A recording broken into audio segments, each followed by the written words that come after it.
Bienvenue sur Relirons la Caraïbe, une plateforme numérique dédiée à la Caraïbe. Histoire, géographie, sciences humaines et sociales sur et dans la Caraïbe. Chaque mois, un podcast pour raconter et expliquer. À écouter, à regarder et à lire. Bienvenue dans notre nouveau podcast. C'est Nadine de Relirons la Caraïbe. Et j'ai aujourd'hui le grand plaisir de recevoir Lionel Quille. Lionel est mon ancien élève de terminale littéraire au lycée Acajou 1. Il a un parcours remarquable puisqu'il fait toutes ses classes en Martinique jusqu'à l'obtention de son bac L en 2003, puis a intégré sur concours Sciences Po Paris à l'âge de 19 ans. Il y obtient un master en affaires publiques et entre ensuite à l'EHESS, l'École des hautes études des sciences sociales, pour préparer un nouveau master. Il sort major de sa promotion et obtient ainsi un contrat doctoral pour y enseigner et y préparer une thèse. Thèse dirigée par Marie-Vic Ozouf-Marinier, éminente géographe. Il soutient sa thèse en mai 2021, il y a tout juste un an. Cette thèse croise des disciplines différentes mais complémentaires, comme les sciences politiques, la sociologie et l'histoire, mais aussi la géographie, puisqu'elle traite d'espaces imbriqués et quelquefois même superposés. Au moment où nous nous posons beaucoup de questions sur les évolutions statutaires, sur le rôle de l'État dans nos espaces et où nos sociétés remettent en cause une gouvernance qui leur semble lointaine et éloignée de leurs préoccupations, Lionel, que je me permettrai de tutoyer, vient nous parler de l'importance de l'État dans les orientations majeures de l'administration de nos territoires, mais aussi de celles qui relèvent de la décentralisation et de l'action publique locale. Bonjour Lionel. Amigos. Alors, peux-tu nous dire tout d'abord ce qui a motivé le choix de ton sujet de thèse, administrer le territoire en France dans un contexte de réforme de l'État et de gouvernance européenne accrue? La Martinique et l'Alsace, deux collectivités territoriales pionnières. Quelles difficultés ou quels freins as-tu rencontrés à cause de ta double casquette de chercheur et de chargé de mission au Conseil général de la Martinique? Je dirais que ce qui a motivé ce sujet de thèse procède sans doute des expériences personnelles que j'ai vécues pendant mes études. Alors, comme vous l'avez rappelé, effectivement, suite à l'obtention de mon baccalauréat réalité en 2003, je me suis inscrit en classe prépa pendant un an à IPSUP Paris de 2003 à 2004. Et à cette occasion, j'ai fait l'expérience de façon brutale, j'ai même envie de dire de façon inéluctable, mais en même temps de façon bénéfique, qu'il existait aux yeux de mes professeurs de prépa et de mes camarades dans cette prépa privée qui était IPSUP, un absolu géographique, historique et peut-être politique qui était Paris et la région parisienne, et un néant géographique, historique et politique qui était les territoires périphériques de la République, dont la Martinique faisait à leurs yeux partie. Donc, ça m'a nécessairement interpellé, cette dichotomie entre centre et périphérie. J'ai envie de dire que par ailleurs, une deuxième expérience personnelle que j'ai vécue, qui était donc de 2005 à 2006, une année d'échange universitaire que j'ai effectuée à Barcelone, suite à mon entrée à Sciences Po, puisque je suis entré à Sciences Po en 2004. Dans la scolarité de Sciences Po à l'époque, mais c'est toujours le cas aujourd'hui, il était prévu que les étudiants devaient obligatoirement effectuer une année d'échange universitaire à l'étranger. J'avais fait le choix pour des raisons affectives, relevant de l'enfance. Depuis petit, j'étais passionné par la Catalogne, l'histoire de la Catalogne, par ce territoire espagnol, par sa capitale, la ville de Barcelone. J'avais fait le choix d'aller faire mon échange universitaire dans cette ville. Il s'est trouvé effectivement que, à cette occasion, je me suis complètement immergé dans la culture catalane. Et j'ai eu la chance, je considère que c'était une chance, de pouvoir aussi être témoin directement, parce que l'université où j'ai fait mon échange, qui s'appelait donc l'Universidad Autónoma de Barcelona, était une université marquée à gauche, très à gauche, université indépendantiste, qui était un peu le berceau de la culture universitaire catalane. Il s'est trouvé qu'il y avait un débat politique à cette époque, de 2005 à 2006, très important sur le nouveau statut d'autonomie de la Catalogne. Au final, je pense qu'avec le recul, ces deux expériences, mon expérience en classe prépa à IPSUP et mon expérience, mon échange universitaire en Catalogne, ont beaucoup pesé, je pense, dans mon choix en Master 2, puis en doctorat de consacré une thèse de troisième cycle à la relation ou aux équilibres entre le centre politique et ses périphéries. Quant aux difficultés et freins que j'ai pu vivre du fait de ma double casquette de chercheur et de chargé de mission du directeur général des services départementaux au Conseil général, je n'ai pas le sentiment qu'elles ont été très nombreuses. En réalité, je pense que je me suis heurté à très peu de difficultés du fait de cette double casquette. Alors, c'est vrai que j'avais une position d'observation participante, c'est le terme consacré en sociologie. Mon supérieur direct, qui était le directeur général des services départementaux, était au courant de mon statut de chercheur lorsqu'il m'a recruté. C'est d'ailleurs à ce titre, c'est d'ailleurs pour cette raison-là qu'il m'a recruté pour finaliser la préparation ou la mise en place de la collectivité territoriale de Martinique, puisque je suis arrivé au Conseil général en mars 2015. Et comme vous le savez, donc la collectivité territoriale de Martinique a été lancée officiellement le 1er janvier 2016, encore que c'est suite aux élections de décembre 2015, effectivement, que l'installation a eu lieu, comme vous le savez, qui a donc vu la victoire du grand Semblé Pouba Pays en chose, qui était conduit par Alfred Marie-Jeanne. De facto, je ne dirais pas que j'ai rencontré des premières difficultés. Je dirais même que cette double casquette m'a aidé dans les rapports que j'entretenais avec mes collègues au Conseil général de Martinique. Parce que c'est vrai que le fait d'être chargé de mission du DGS m'offrait la légitimité et m'offrait une certaine facilité dans les rapports que j'entretenais avec mes collègues. Je pense que lorsque je venais à eux, lorsque je les sollicitais pour alors des sujets très techniques, ils savaient que derrière, il y avait une obligation pour eux d'y répondre au mieux, puisque c'était donc le chef du personnel. Alors, chef du personnel, en réalité, le chef du personnel, c'était la présidente du conseil général, mais en tout cas, son bras droit, donc le directeur général des services, qui, à travers moi, les sollicitait pour obtenir des éléments de réponse ou une analyse technique sur tel ou tel autre sujet.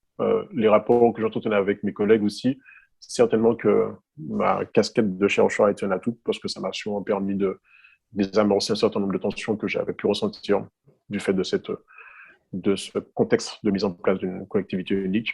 Et puis, ça me permettait aussi sûrement d'avoir un regard, peut-être d'avoir une certaine facilité à appréhender les problèmes justement et les freins que rencontraient dans leur travail. Donc, tu choisis de fonder ta thèse de doctorat sur l'étude de deux régions, la Martinique et l'Alsace. Donc, pour la Martinique, oui, on comprend bien, puisque tu es martiniquais, mais pourquoi l'Alsace? Qu'ont ces deux régions en commun? J'ai effectivement privilégié une étude comparative entre la Martinique et l'Alsace, qui sont, à mon sens, deux territoires dont on comprend, lorsqu'on s'intéresse à leur trajectoire et à leurs caractéristiques, qui partagent des fondements politiques et historiques particulièrement similaires, des territoires qui ont été les théâtres, passion humaine au sens philosophique du terme. Alors, quand je dis passion humaine, alors il faut le comprendre effectivement comme toutes les inflexions qui conduisent les hommes à laisser leurs sentiments prendre le pas sur la raison. Et bon, les passions les plus primitives dont on veut parler, en réalité, ce sont des passions qui existent depuis la nuit des temps. Le désir d'asservissement de l'homme par l'homme, les guerres hégémoniques. Alors, le désir d'asservissement de l'homme par l'homme, ça, là, je pense que la Martinique, de façon très, très marquée, ce désir d'asservissement de l'homme par l'homme, puisqu'on est un territoire qui a un passé esclavagiste et colonial, dont on peut encore observer d'ailleurs les stigmates aujourd'hui. Et puis, les guerres hégémoniques, pour le coup aussi, l'Alsace a aussi été le théâtre de passions humaines dévorantes, puisque c'est un territoire qui a été au cœur aussi de l'affrontement de l'Allemagne, à l'époque la Prusse, et de la France, puisque si on se réfère à la guerre de 1870-1871, il faut se rappeler que de 1871 à 1914, l'Alsace passe sous giron allemand, donc c'est un territoire qui devient allemand pendant ce laps de temps. Donc c'est déjà une première guerre effectivement qui alimente encore plus les tensions entre la France et l'Allemagne. Et l'Alsace en est justement précisément un nœud, que l'Alsace est aussi un des nœuds de cette Première Guerre mondiale. Et c'est toujours vrai aussi pour la Seconde Guerre mondiale, puisque l'humiliation qu'a connue l'Alsace après la Première Guerre mondiale et aussi a constitué le terreau qui a favorisé l'émergence de partis nazis et de régimes nazis par la suite.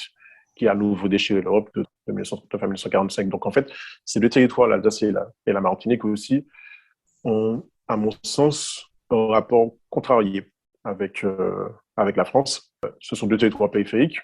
Alors, l'Alsace qui se trouve en périphérie à l'est, hein, à l'extrême est de la France, mais qui se trouve en même temps au cœur de l'Europe. La Martinique qui se trouve en périphérie aussi, puisqu'on est par définition un territoire ultra-périphérique. Par rapport donc à ce centre qui est Paris, effectivement, ce sont deux territoires qui ont des caractéristiques en termes de périphéricité assez marquées. Deux territoires dont les populations ont une conscience assez forte d'elles-mêmes, deux territoires dont les populations expriment un désir d'autonomie politique, c'est ce que j'essaie de montrer dans ma thèse. Deux territoires géographiquement qui se ressemblent aussi. La Martinique, à l'époque, avant que Mayotte ne devienne un département d'outre-mer, la Martinique était le plus petit département d'outre-mer, le plus petit Drôme, puisqu'on parle à l'époque de département région d'outre-mer. Et l'Alsace aussi était la plus petite région de France hexagonale. Il m'a semblé assez pertinent pour ces raisons-là, donc raisons historiques, sociologiques, dont je parlais effectivement de l'identité territoriale marquée en Alsace comme en Martinique, de proposer une étude comparative entre ces deux territoires.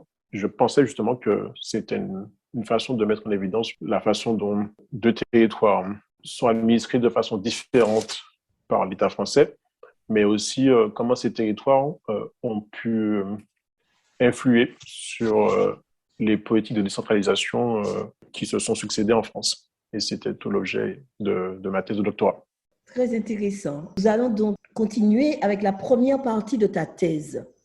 Elle est intitulée « L'exercice du pouvoir territorial en France entre rupture et continuité ».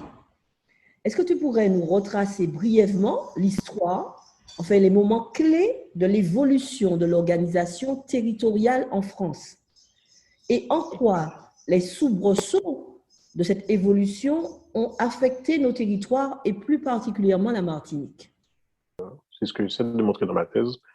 En tout cas, chaque président sous la Ve République, donc depuis 1958, s'est attaqué au chantier que constitue l'organisation territoriale et administrative, alors l'organisation de l'appareil d'État et de façon plus générale aussi l'organisation territoriale de la République française. C'est un chantier important parce que historiquement, c'est vrai que la France est un pays jacobin. Et donc on a un État jacobin, c'est-à-dire avec un appareil d'État extrêmement ancien, qui date de l'Ancien Régime, hein, et qui s'est étoffé au fur et à mesure des besoins auxquels la puissance publique a souhaité répondre. Alors, en même temps, la décentralisation, elle procède de logique.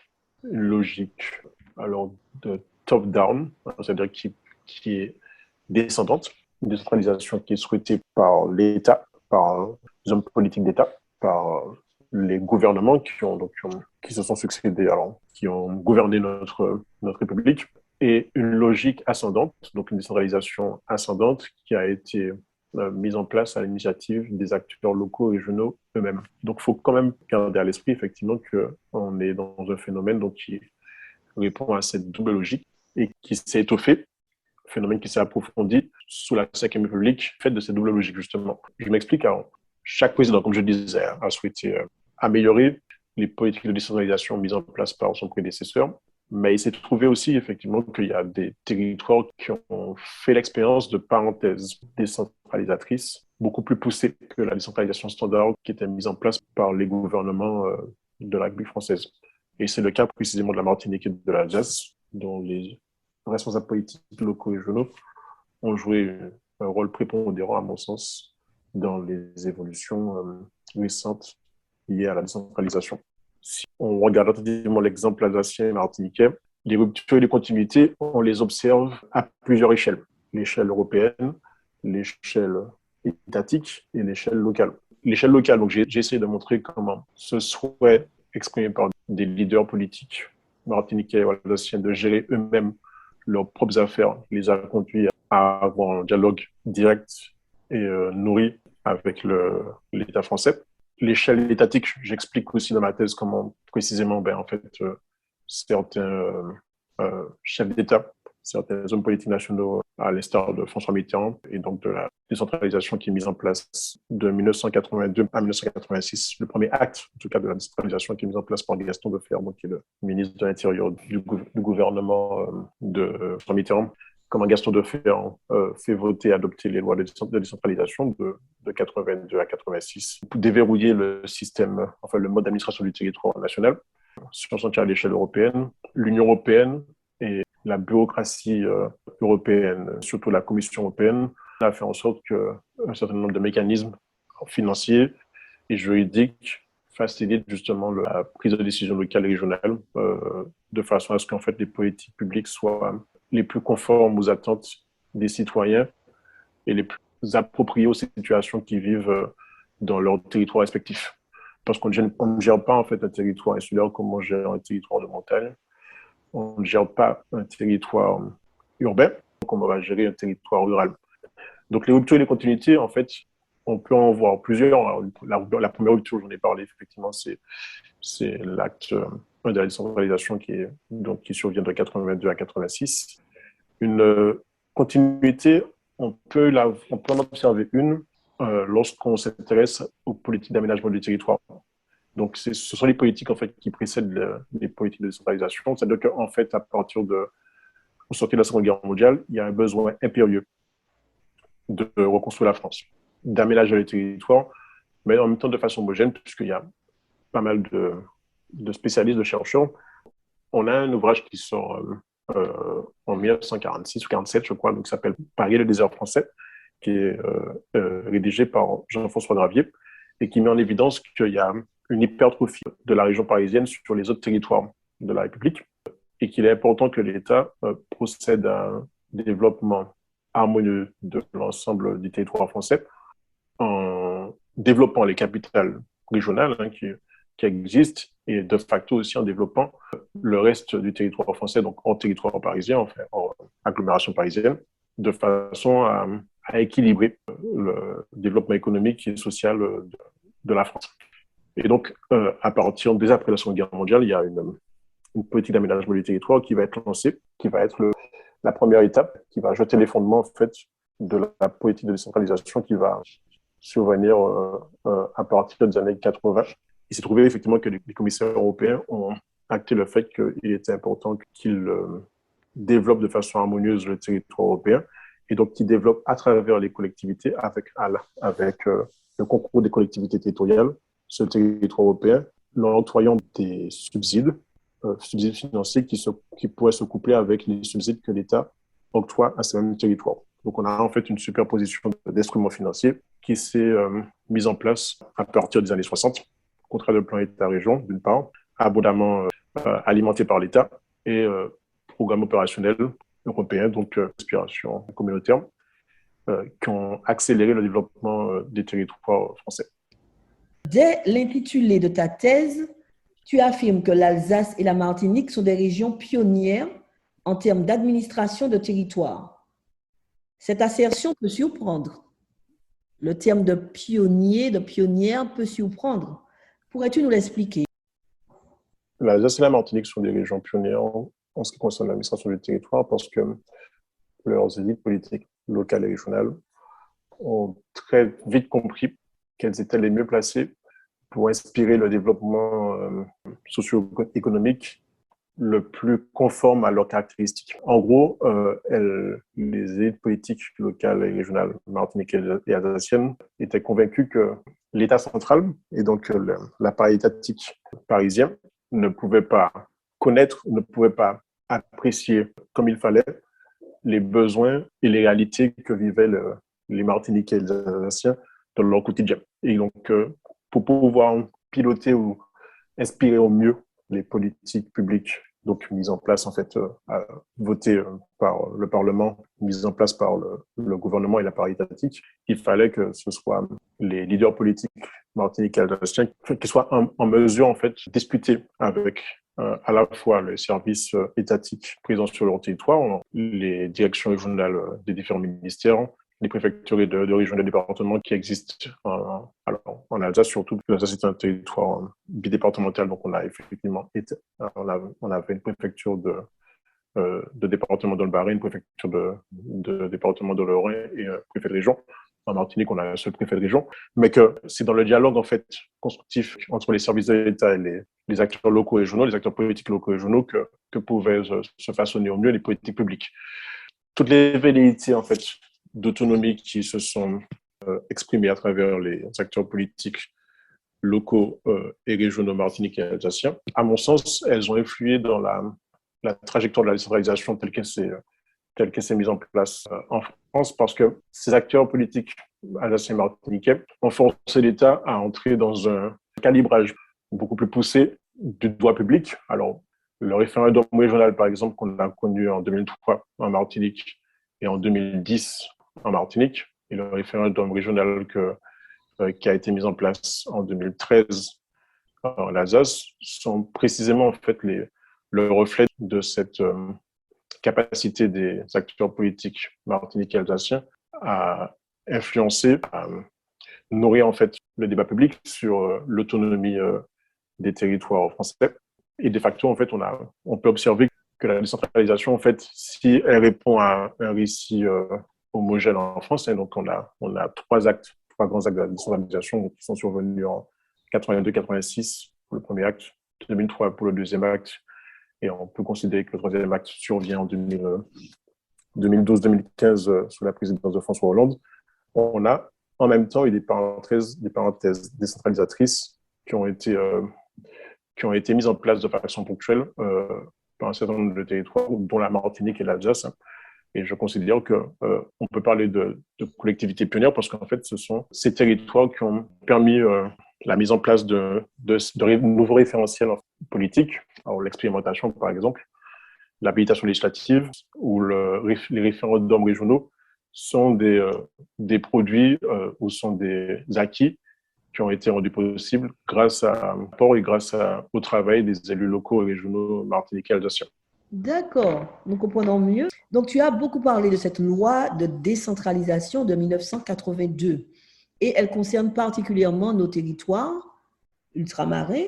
Et quelles en sont les conséquences pour l'État local, comme tu l'appelles? En 82-86, c'est vrai que il faut se rappeler que lorsque la Martinique, la collectivité territoriale de Martinique est mise en place en 2015, mais il s'est trouvé que dès les lois de faire la décentralisation, le gouvernement avait laissé la possibilité aux élus locaux martiniquais de choisir une configuration institutionnelle qui leur était propre. Dès les lois de faire la décentralisation, la Martinique aurait pu devenir, si elle avait souhaité, une collectivité unique. Je vais même encore plus loin, en fait, c'était prévu que la Martinique devienne une collectivité unique, une collectivité territoriale unique, dès les lois de faire la décentralisation. C'est pour rappel la droite départementaliste martiniquaise qui s'oppose à l'époque, puisque le conseil général à l'époque est dirigé par Émile Maurice, donc figure politique de la droite martiniquaise, homme fort de la politique locale martiniquaise.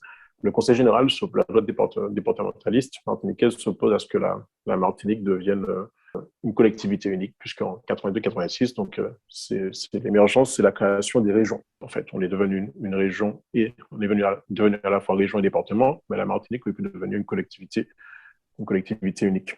Donc, dans les rapports, en fait, entre l'État local et les acteurs politiques régionaux, alors alsaciens et martiniquais, ils ont toujours été marqués, à mon sens, par une certaine méfiance. Alors, pour des raisons historiques, c'est vrai que l'Alsace et la Martinique, je l'explique en début d'intervention, ont un rapport contrarié avec la France et avec les représentants de l'État français, parce que leur histoire fait que la Martinique, pendant très longtemps, jusqu'à 1946, la Martinique est dirigée par un gouverneur. Ce n'est qu'en 1946 qu'on accède véritablement, suite à la loi de 19 mars 1946, qu'on accède véritablement au statut de collectivité territoriale, enfin de département présidé par des élus qui ont le pouvoir de décision dans les politiques publiques qui sont mises en place sur le territoire, qui ont un vrai rôle en tout cas dans la mise en place, l'application des politiques publiques françaises qui sont mises en place sur le territoire. Mais pendant très longtemps, effectivement, les rapports entre les élus territoriaux et les représentants de l'État local étaient pour le moins conflictuels. Mais il se trouve qu'en même temps, c'est dans ce dialogue entre élus locaux, régionaux et représentants de l'État, en fait, que les politiques peuvent être les mieux façonnées, les mieux configuré de façon à répondre aux besoins des populations locales. Donc, les différents gouvernements de la Ve République ont compris qu'il fallait, pour certains territoires, faciliter des instances de dialogue avec les représentants locaux et régionaux. Et donc, par exemple, effectivement, on a la mise en place de congrès des élus départementaux régionaux qui va s'opérer en Martinique comme en Alsace. Alors, c'est suite au rapport du président du Conseil général et à l'époque sénateur aussi, Claude Lise, qu'un congrès des élus départementaux régionaux va être mis en place donc, dans le cadre de la loi d'orientation des Outre-mer en 2000. Mais les Alsaciens aussi, les élus alsaciens vont se servir de cet instrument ultramarin pour créer aussi leur propre congrès des élus départementaux régionaux de façon à avoir un dialogue plus nourri avec l'État central et l'État local pour arriver à une autonomie politique et institutionnelle plus marquée. Le dialogue entre l'État local et les élus politiques locaux régionaux se construit parfois dans l'opposition, mais il se construit aussi dans la collaboration entre ces deux entités.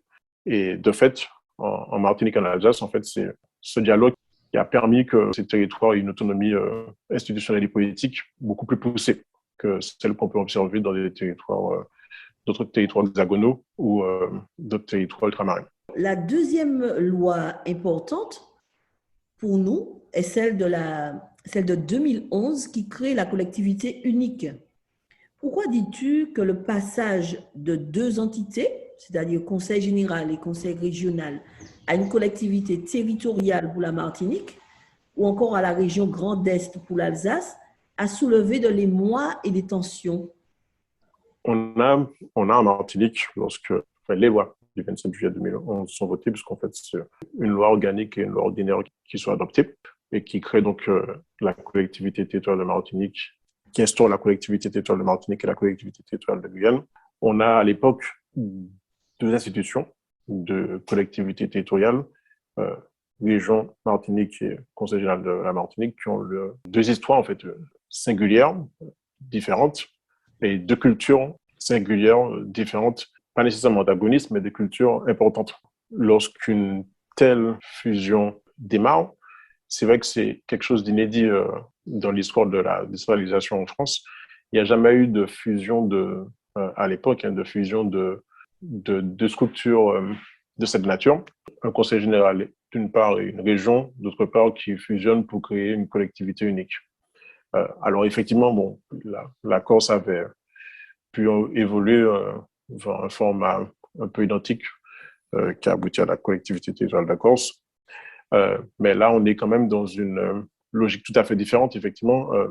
Là, on a une région et un département qui vont fusionner, mais département et région dont les missions se superposent et dont le périmètre géographique d'intervention se superpose aussi, puisque le conseil régional de Martinique, d'autre part, avait des compétences qui se déclinaient sur une population identique et sur un territoire identique. On voit bien qu'il y a entre l'adoption de la loi de juillet 2011 et la mise en place de la collectivité territoriale de Martinique en décembre 2015, il y a un peu plus de 4 ans qui se sont écoulés. Donc, il a fallu lever les réticences qui pouvaient exister naturellement entre les personnels de ces deux collectivités.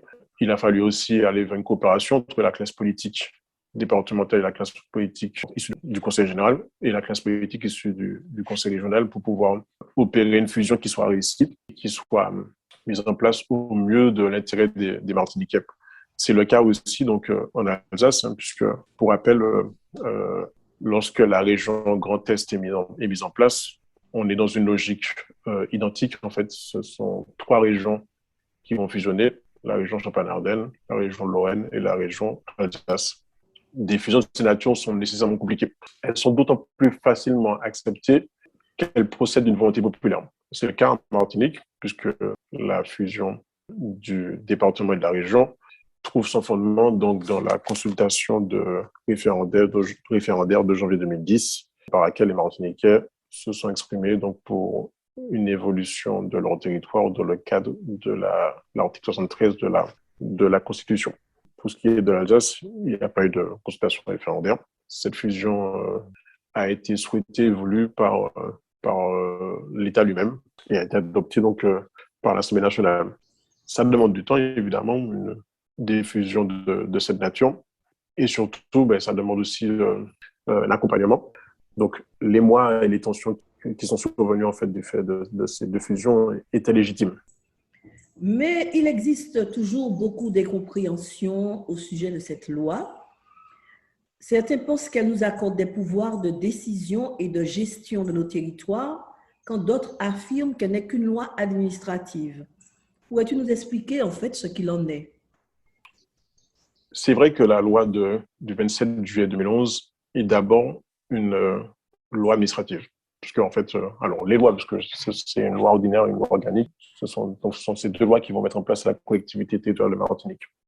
Mais il me semble finalement que ces deux lois sont l'aboutissement de vérité politique d'une plus grande autonomie institutionnelle et d'une plus grande autonomie juridique. En réalité, c'est vrai qu'il y a eu toute une série de lois qui ont progressivement élargi le champ de décision et le champ d'action de la classe politique martiniquaise.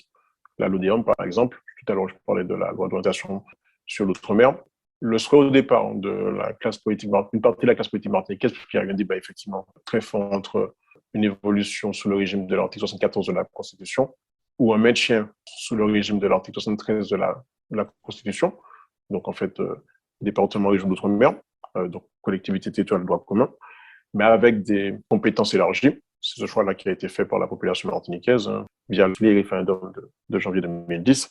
On a abouti effectivement à la mise en place d'une nouvelle architecture institutionnelle. Le souhait, l'ambition de la classe politique martiniquaise était que cette nouvelle architecture institutionnelle permette un bon en avant politique et un bon en avant économique pour le territoire martiniquais. Et de facto, on se rend compte effectivement que cette fusion des deux collectivités, donc Conseil général et région, a inspiré quelque part aussi la mise en place des méta-régions en France, la région Grand Est par exemple. Certainement que la classe politique martiniquaise était dans le vrai parce que de facto, ces synergies institutionnelles devaient contribuer à un meilleur emploi des fonds publics, à des capacités d'action beaucoup plus importantes pour ces nouvelles institutions. Les pouvoirs de décision, à mon sens aussi, effectivement, ont suivi la mise en place de ces nouvelles collectivités territoriales parce que les élus territoriaux ont été élus en même temps que la mise en place de ces nouvelles collectivités territoriales ont des prérogatives qui sont plus importantes que celles dont disposaient les élus départementaux à l'époque ou les élus régionaux de leur côté. Donc, on a un pouvoir de décision qui est accru pour les élus de la Cité de Martinique, une capacité de dialogue avec l'État qui est décuplée parce que précisément, en fait, les élus de Martinique, de la Cité de Martinique, sont les premiers représentants du peuple martiniquais. De ce fait, leur légitimité démocratique est beaucoup plus forte. Et quels ont été alors les principaux écueils à la mise en place de cette collectivité unique à la Martinique? Les écueils que je peux observer, moi, effectivement, c'est une asymétrie d'information entre les acteurs départementaux et les acteurs régionaux d'une part, et puis l'asymétrie de décision aussi entre ces deux acteurs et entre le personnel de ces deux collectivités, Conseil général d'une part et Conseil régional d'autre part. Les 4 ans qu'ont constitué donc, cette phase de mise en place de la collectivité territoriale de Martinique ont été 4 années éprouvantes pour le personnel de la classe politique. Et donc, il y avait à la fois de fortes interrogations pour ces personnels quant à leur devenir, parce qu'il y avait des phénomènes de doublons qu'on pouvait observer, des services qui existaient de part et d'autre de ces deux collectivités, dont les personnels ne savaient pas s'ils allaient garder leurs prérogatives, garder leur poste, quelle serait leur situation et leur devenir dans la nouvelle collectivité territoriale de Martinique qui serait mise en place. Et de la même manière aussi, il ne faut pas oublier que lorsque l'Assemblée de Martinique, telle qu'elle a été pensée, est composée de 51 conseillers territoriaux, et donc nécessairement, en fait, les élus régionaux et les élus départementaux, en faisant bien le calcul, comprenaient que la plupart d'entre eux ne siégeraient pas dans cette nouvelle collectivité territoriale de Martinique. Et donc, c'est parfois difficile, j'ai pu faire l'expérience que c'était parfois difficile pour un personnel et pour une classe politique locale de s'investir au mieux pour la mise en place d'une collectivité territoriale unique, alors même qu'ils ne connaissaient pas à la fois les conditions dans lesquelles, la situation dans laquelle ils seraient lorsque cette nouvelle collectivité serait mise en place, et s'ils pourraient garder leur position, leur situation et leurs prérogatives.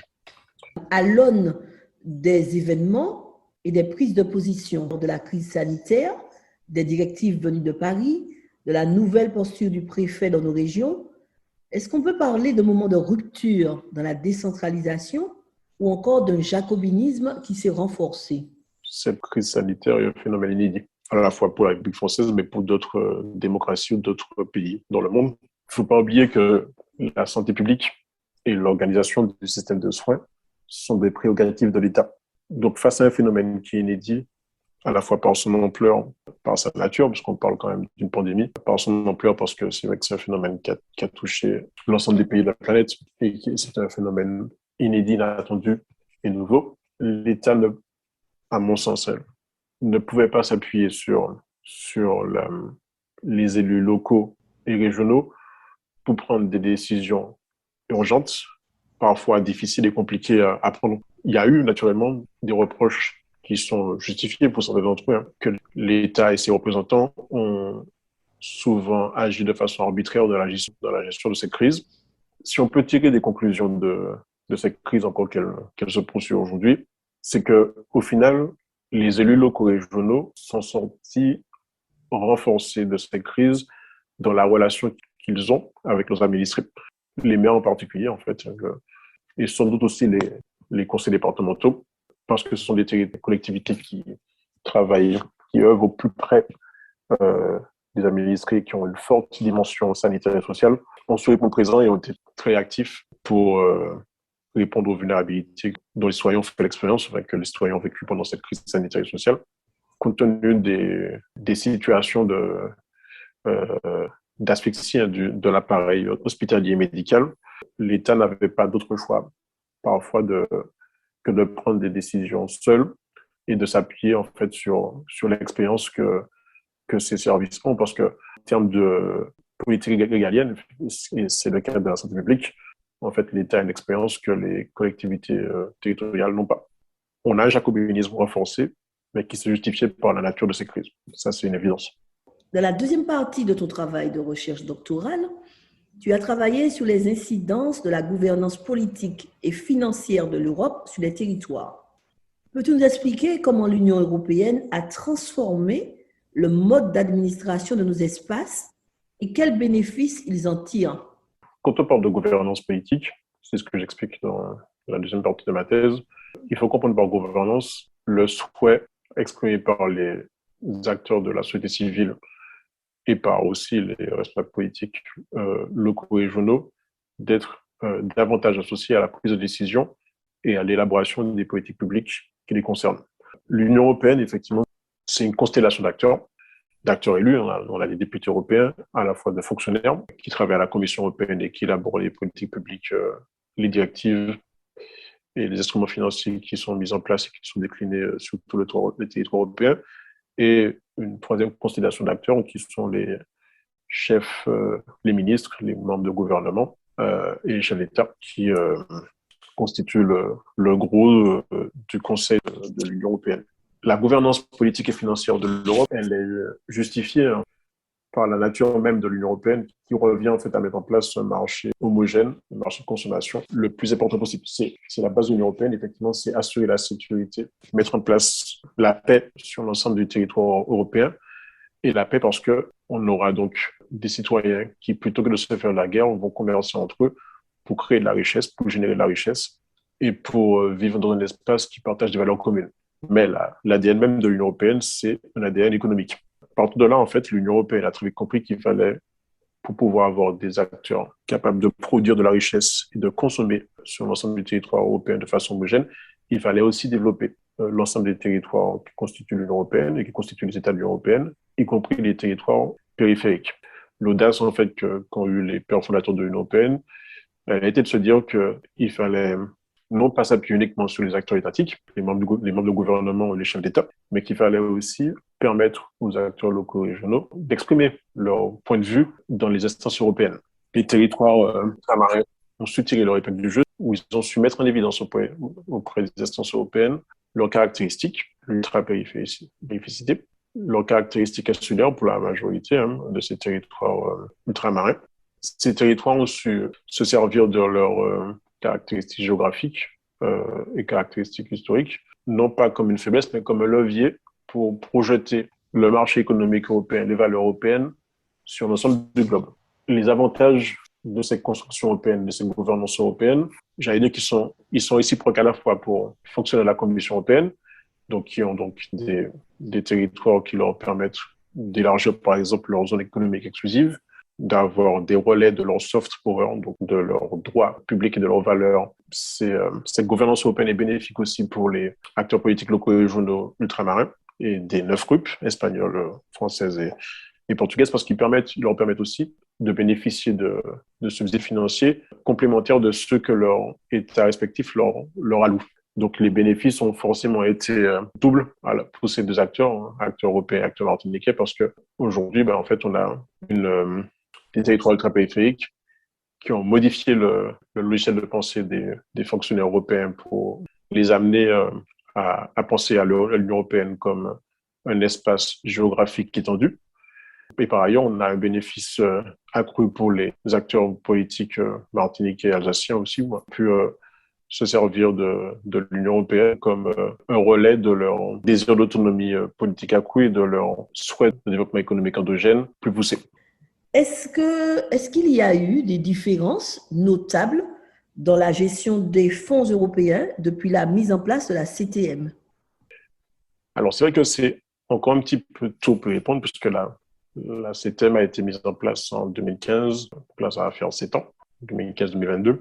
Ce qui est sûr, c'est que la Martinique et l'Alsace ont été des régions pionnières dans la gestion décentralisée des fonds européens. Pendant très longtemps, l'Union européenne considérait que les services de l'État avaient l'expérience et la légitimité pour gérer les fonds européens.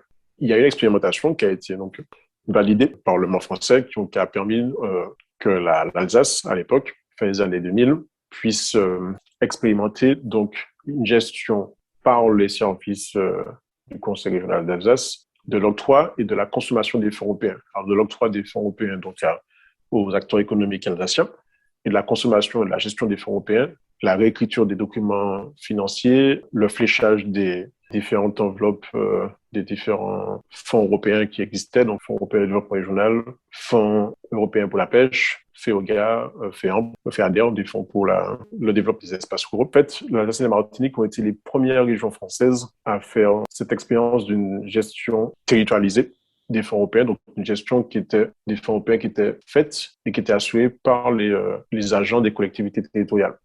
Cette expérience a été une réussite et sur la base de cette expérimentation plutôt que l'État français a décidé de généraliser pour les autres régions françaises la gestion décentralisée des fonds européens. Maintenant, c'est vrai que la CTM, depuis 2015, a repris ses compétences de gestion décentralisée des fonds européens, compétences qu'avait commencé à acquérir l'ex-conseil régional et l'ex-conseil général.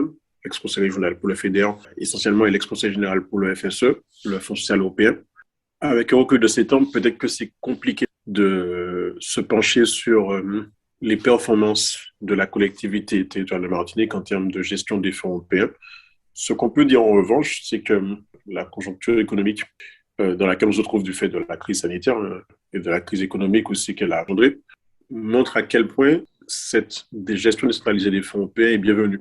Si on est convaincu que la démocratie locale et que la légitimité démocratique est la plus à même de favoriser un développement régional, on est convaincu aussi du coup qu'il est important de confier cette gestion des fonds décentralisés européens aux collectivités territoriales. C'est ma conviction profonde. Mais surtout, je pense aussi que précisément les acteurs locaux et régionaux sont les mieux à même de redimensionner, réfléchir, étaler dans le temps les aides qu'ils octroient au tissu économique de leur territoire et que donc par conséquent, il faut des fonds européens qui soient gérés par les collectivités territoriales, mais il faut surtout que ces fonds européens se maintiennent en volume. C'est là précisément où la gestion décentralisée est importante parce qu'en fait, les acteurs politiques locaux, régionaux, martiniquais et alsaciens ont peut-être justement ces capacités de persuasion plus importantes que celles que pourraient avoir les services de l'État pour discuter avec la Commission européenne et maintenir à la fois un niveau d'aide financière importante, mais surtout diversifier ces fonds européens de façon à ce qu'ils répondent aussi aux nouvelles problématiques posées par la situation et la conjoncture économique actuelle. Et pour conclure donc notre entretien, est-ce que tu pourrais alors répondre à la question que tu te poses et que tu poses en fait en amont de ton travail de recherche? Est-ce que la Martinique est gouvernée ou administrée? La Martinique a été administrée, oui, c'est sûr. J'allais dire pendant très longtemps, mais je pense aujourd'hui que la Martinique est gouvernée.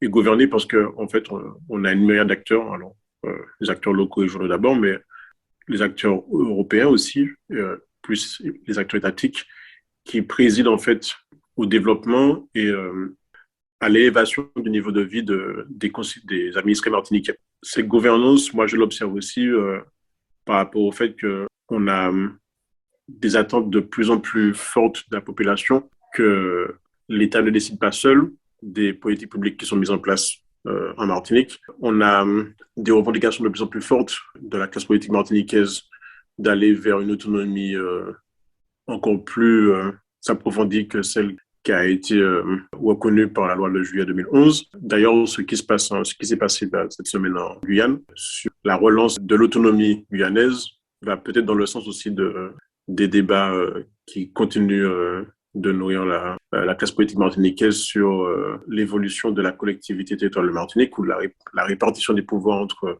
l'Assemblée de Martinique d'une part et le Conseil exécutif d'autre part. Ça prouve effectivement qu'on a une gouvernance maintenant qui est assumée, qu'on a un territoire qui est mûr peut-être pour un niveau d'autonomie plus poussé, et qu'en fait, on n'est plus un territoire administré par les services de l'État, mais on a une classe politique qui est en capacité de décider par elle-même et pour elle-même ce qui sert au mieux l'intérêt des administrés. Merci beaucoup à Lionel Key pour ce travail exceptionnel dont il a partagé quelques points avec nous pour nous permettre de mieux comprendre l'évolution de l'administration et de la gestion de la Martinique et plus largement des territoires ultramarins. C'était Oliron la Caraïbe, Une plateforme dédiée à la Caraïbe sur Facebook, Twitter et Instagram. À écouter, à regarder et à lire.